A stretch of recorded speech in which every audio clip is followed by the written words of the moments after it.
और अब बात करते हैं अफसर के करप्शन पर। मेहरबान सरकार, मलाईदार पद पर बने हुए हैं भ्रष्ट आईएएस नीरज के पवन। अभियोजन स्वीकृति के बाद भी संभागीय आयुक्त पद पर नीरज के पवन, जबकि राज्य में प्रावधान यदि अधिकारी पर गंभीर आरोप तो नहीं मिलती फील्ड पोस्टिंग। लेकिन नीरज के पवन के मामले में हो रही है इस निर्णय की अनदेखी। अभियोजन स्वीकृति के 6 माह बाद भी बना रखा संभागीय आयुक्त। क्या राज्य में भ्रष्ट तंत्र पर जीरो टॉलरेंस की नीति हो गई गायब?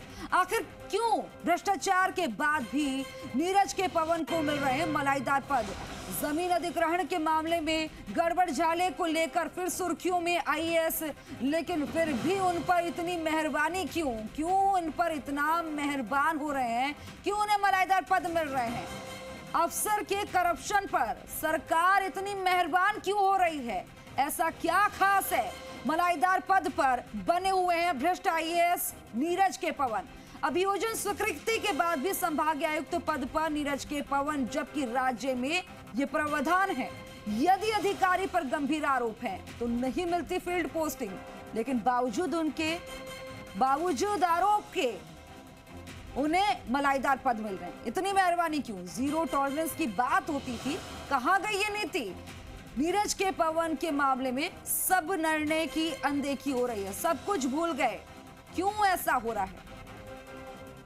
भरत मेरे सहयोगी ज्यादा जानकारी के साथ हमारे साथ जुड़ गए हैं। भरत, नीरज के पवन के मामले में इतनी अनदेखी क्यों हो रही है? जीरो टॉलरेंस की बात यहां पर क्यों गायब हो गई? क्यों उन्हें मलाईदार पद मिल रहे हैं? देखिए, लगातार सरकार ने जीरो टॉलरेंस की बात की थी, लेकिन अब जिस तरीके से आईएएस नीरज के पवन के मामले में देखा जा रहा है, उसको लेकर विधायकों और मंत्रियों ने भी नाराजगी जताई है। और अब हाल ही में मंत्री किरोड़ीलाल मीणा ने इसको लेकर एक शिकायती पत्र है वो सीएस को लिखा है, और उसमें उन्होंने इनकी जो फील्ड पोस्टिंग है उसको लेकर नाराजगी जताई है। उन्होंने कहा कि जिस तरीके के भ्रष्टाचार को लेकर आरोप लगाए गए, लेकिन उसके बाद भी कई अधिकारियों को फील्ड में अच्छी पोस्टिंग दी जा रही है, उसको लेकर उन्होंने नाराजगी जताई और कहा कि जिस तरीके से पहले जो बातें कही थी उस पर उसका पालन अभी फिलहाल नहीं हो रहा है। इसको लेकर ही ये पत्र लिखा है। और अब जिस तरीके से उनको पोस्टिंग दी जा चुकी है, बांसवाड़ा में भी संभागीय आयुक्त है और अभियोजन स्वीकृति के बाद भी ये पोस्टिंग है, तो उसको लेकर खासी नाराजगी जताई जा रही है। और ऐसे ही कई अन्य अधिकारी भी हैं जिनको लेकर लगातार नाराजगी के सुर बीच बीच में दिखाई देते हैं। जी, लेकिन देखने वाली बात है इसमें भरतराज की, किस तरह से जो है बात हो रही थी जीरो टॉलरेंस की, ऐसे अफसरों पर गाज गिरेगी, लेकिन सब कुछ उल्टा हो रहा है। इतनी ज्यादा अहमियत क्यों दी जा रही है? देखिए, यही चर्चा का विषय है, क्योंकि जिस तरीके से भाजपा सरकार जब विपक्ष में थी वो ऐसे अधिकारियों के खिलाफ कार्रवाई की बात करती थी, लेकिन 6 माह बीतने के बाद भी जिस तरीके से हालात यहाँ पर बने हुए हैं, उन्हीं अधिकारियों को लेकर अच्छी पोस्टिंग दी जा रही है जिन पर ये आरोप लगाते थे। तो ये मामला कई बार विधानसभा में भी उठ चुका है और बाहर भी लगातार सत्ता पक्ष के विधायक और मंत्री इसको लेकर सवाल उठाते हैं। और इसी को लेकर अब ये नया मामला वापस से सामने आया है, जिसमें खुद किरोड़ीलाल ने भरतराज, लेकिन यहाँ पर चौंकाने वाली बात तो यही है कि जब सवाल उठा रही थी सरकार, जब विपक्ष में बैठी थी, तब अफसर पर सवाल उठा रही थी, नीरज के पवन पर भी सवाल उठा रही थी। अब सत्ता में आ गए तो सब भूल गए, ऐसा क्यों?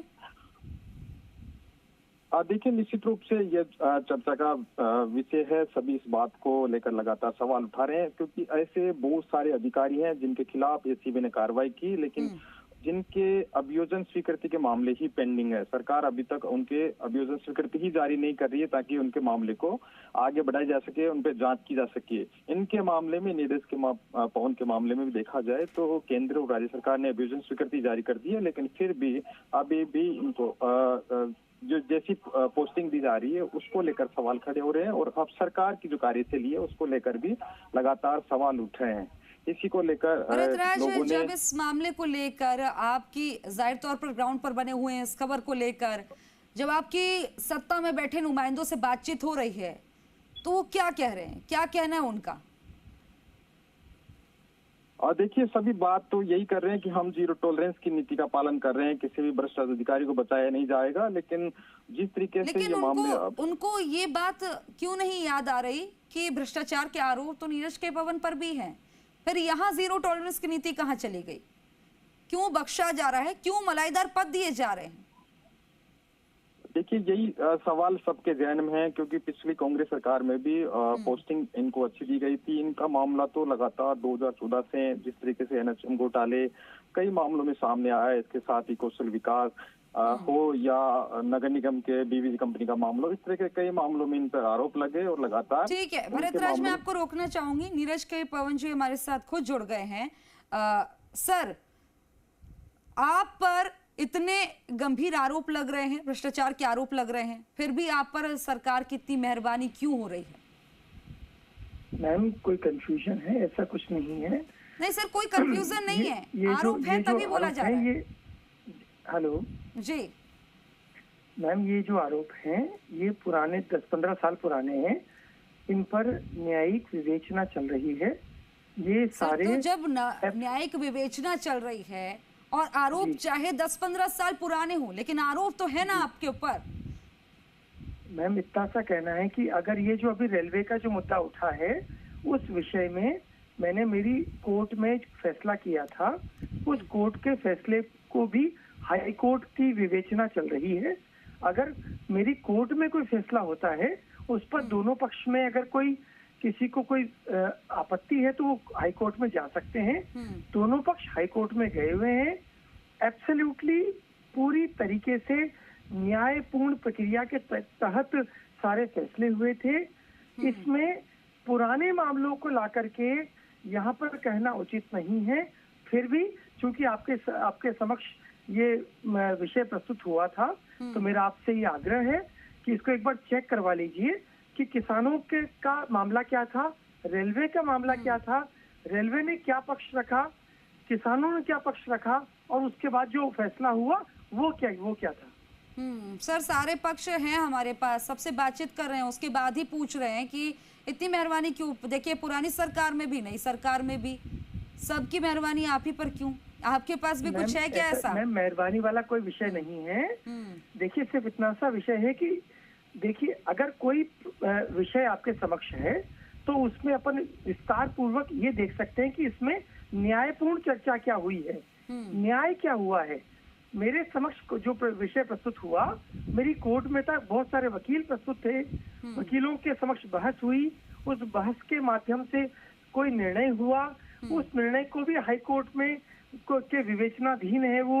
तो ऐसे इस स्थिति में ये कहना कि पुराने आप पे आरोप है, उसको लेकर के अभी ये कहना कि आप पे सरकार की कोई विशेष मेहरबानी है, मेरे को लगता है कि वो ठीक नहीं है। ठीक है सर, आपकी बात मान लेते हैं, लेकिन आप मुझे बताइए, ये प्रावधान है कि नहीं है, यदि अधिकारी पर गंभीर आरोप हो तो नहीं मिलती फील्ड की पोस्टिंग, लेकिन आपके मामले में बिल्कुल उल्टा है। एक बात ये भी समझ लीजिएगा कि वो जो आप सर्कुलर देख रहे हैं उसको एक बार जो भी आपके संवाददाता एक बार उसको पढ़ लें उसको। उसमें कुछ अलग प्रावधान थे, बहुत पुराना सर्कुलर है। फिर भी मैं ये मानता हूँ कि सरकार को जैसा निर्णय होगा वो मुझे स्वीकार होगा। उनको ऐसा लगता है कि अगर मैं फील्ड लायक नहीं हूँ तो बिल्कुल पिछली सरकार या वर्तमान सरकार जैसा उनका निर्णय होगा मुझे स्वीकार होगा। चलिए, ये तो अच्छी बात है, स्वीकार कर रहे हैं, लेकिन सर मैं एक प्रावधान की बात कर रही हूँ। ये प्रावधान तो है ना, इसको ये तो आपको बेहतर पता है, मुझसे बेहतर पता है। उसको एक बार पढ़ लें, उसको वो जो सर्कुलर उसको एक बार दोबारा पढ़ लें। उसमें ऐसा नहीं है कि अभियोजन स्वीकृति होने पर ऐसा कुछ हो। मेरा उतना ही आग्रह था कि एक बार उसको सारी ये जो प्रकरण रेलवे की तरफ से उठाया गया है उसको एक बार किसानों का पक्ष, एक बार यहाँ के स्थानीय लोगों का पक्ष, उनको एक बार चेक कर लिया जाए, उनको देख ले कि उनके साथ अन्याय हो रहा था, उस अन्याय को न होने दिया जाए। बस हम पूरी रिसर्च और स्टडी के बाद ही ये स्टोरी दिखा रहे हैं। हम भी एक जिम्मेदार चैनल के तहत जो है जिम्मेदारी के साथ अपनी बात कहते हैं, कोई भी हवा में बात नहीं कहते हैं। तो देखिए सर, जिम्मेदारी के साथ हम लोग भी अपनी बात कह रहे हैं, जिम्मेदारी के साथ ही आपकी खबर चला रहे हैं जी। मामला देखिए जमीन अधिग्रहण के मामले में गड़बड़ झाले को लेकर है, तभी आप सुर्खियों में आए। ये मामले को लेकर आप क्या कहेंगे? तो नहीं, वही दोबारा पूछना था, वही दोबारा आग्रह है कि जमीन अधिग्रहण मैंने नहीं किया है, एक बार वही कहना था। आपके जो स्थानीय संवाददाता होंगे बांसवाड़ा या प्रतापगढ़ में, वो एक बार चेक कर लें कि इसमें हुआ क्या है, एक बार चेक तो कर लें। आप बता दीजिए सर, हम तो स्टडी करके आए हैं, मेरे संवाददाता तो पूरी तरह से ठोक के खबर चलवा रहे हैं और हम चला रहे हैं। आप बता दीजिए, अपना पक्ष आप रख दीजिए। देखिए, मेरा पक्ष सिर्फ इतना सा है कि भूमि अधिग्रहण हुआ रेलवे की किसी लाइन को लेके आज से 2 साल पहले। मेरे समक्ष ये मामला प्रस्तुत हुआ कि साहब भूमि अधिग्रहण का मुआवजा गलत दिया गया है, इसमें कृषि की का मुआवजा दिया गया जबकि आवासीय का दिया जाना चाहिए था। तो वो मेरे समक्ष प्रस्तुत हुआ। दोनों तरफ के वकीलों ने अपनी अपनी दलीलें रखी, मैंने उसमें निर्णय प्रस्तुत किया और वो निर्णय बिल्कुल हाईकोर्ट के विवेचनाधीन है, हाईकोर्ट उसमें निर्णय दे देगी। लेकिन मेरा सिर्फ इतना सा रिक्वेस्ट है कि एक बार देख लिया जाए कि पढ़ लिया सर, तभी बोल रहे हैं। लेकिन ये कहा जा रहा है, देखिए लोगों के भी सवाल उठ रहे हैं कि इतनी अनदेखी क्यों की जा रही है, सारी चीजें सब सामने हैं, फिर भी अनदेखी की जा रही है आपको लेकर। कौन सी अनदेखी? वो जो विवेक जो हाईकोर्ट ने एक किसी व्यक्ति को लगाया था उसमें आवासीय वो पाया गया, आवासीय की जो मुआवजा दिया जाना था किसानों के साथ अन्याय नहीं हो जाए, वो अन्याय हमने नहीं होने दिया। भारतीय कृषकों के साथ मैम अन्याय नहीं होना चाहिए, वो हमने कोशिश की। आपको फिर भी लगता है कि अगर ये गलत है तो हाईकोर्ट इसको निर्णय कर देगा। ठीक है सर, आपने हमसे बातचीत की, आपने भी अपना पक्ष रखा, हमने आपका पक्ष भी हमारे व्यूअर्स को, हमारे दर्शकों को सही से सुनाया। लेकिन सवाल हमारे भी खड़े हैं और इन सवालों का जवाब हम अभी भी तलाशने की कोशिश कर रहे हैं। बातचीत करने के लिए बहुत बहुत शुक्रिया। क्यों कैसे ऐसे अफसर सरकारों के चहेते बनते रहते हैं? जी मीडिया पर ऐसे ही नौकरशाह पर देखिए ये बड़ा खुलासा।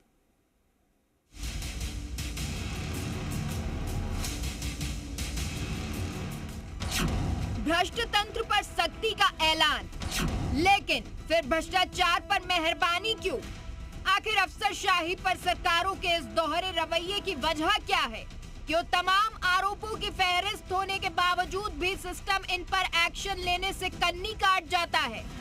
आज बात एक ऐसे नौकरशाह की जिसके नाम विवादों से लेकर भ्रष्टाचार के आरोपों तक तमाम इल्जाम दर्ज हैं।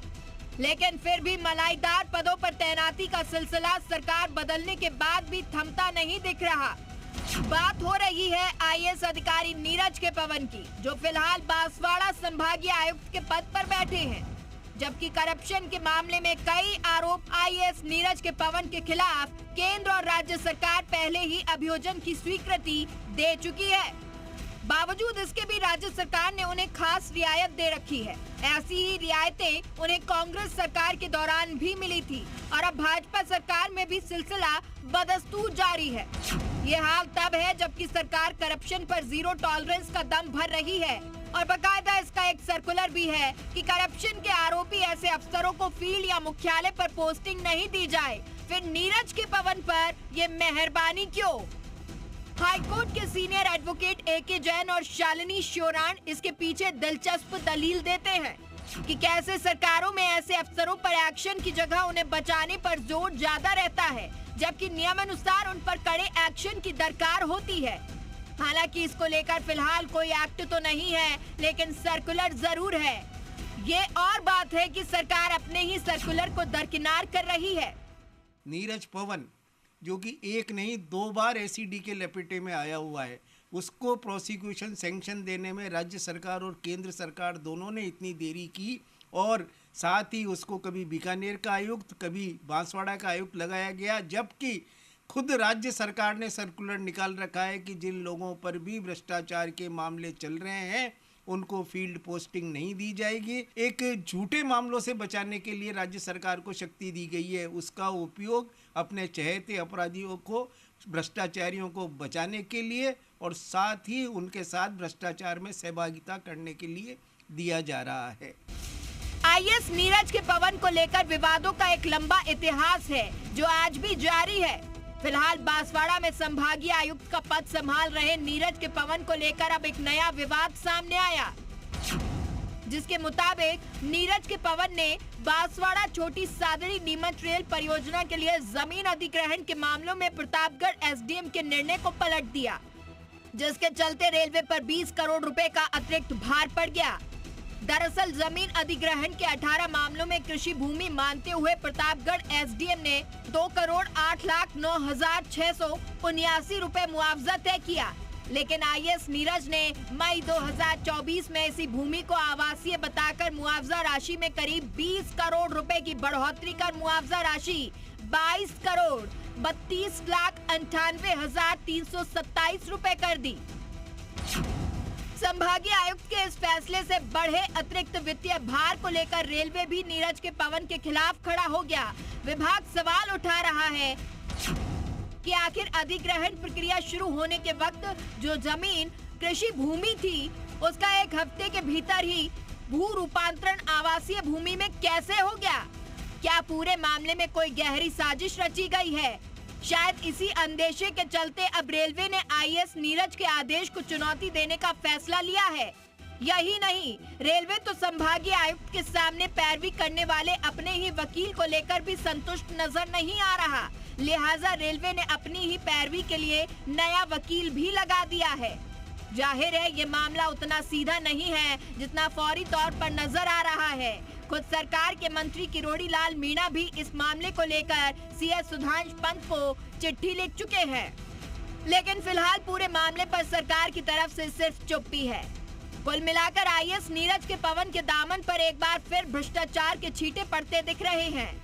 इससे पहले नीरज के पवन नेशनल हेल्थ मिशन घोटाले में जेल गए, जब स्वास्थ्य विभाग के प्रचार प्रसार से जुड़ी आईआईसी विंग में चहेती फर्म को गलत तरीके से टेंडर देने में भारी भ्रष्टाचार का खुलासा हुआ।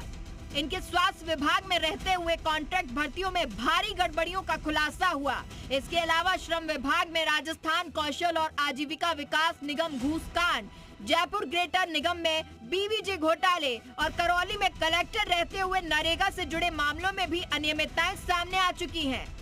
यानी अब तक आईएएस नीरज पर कई गंभीर आरोप लग चुके हैं और उन्हें जेल तक जाना पड़ा, लेकिन हर बार उन्होंने मलाईदार पदों पर वापसी कर ये साबित कर दिया कि सरकारों को भ्रष्टाचार से तो परहेज है, लेकिन भ्रष्टाचारी से नहीं।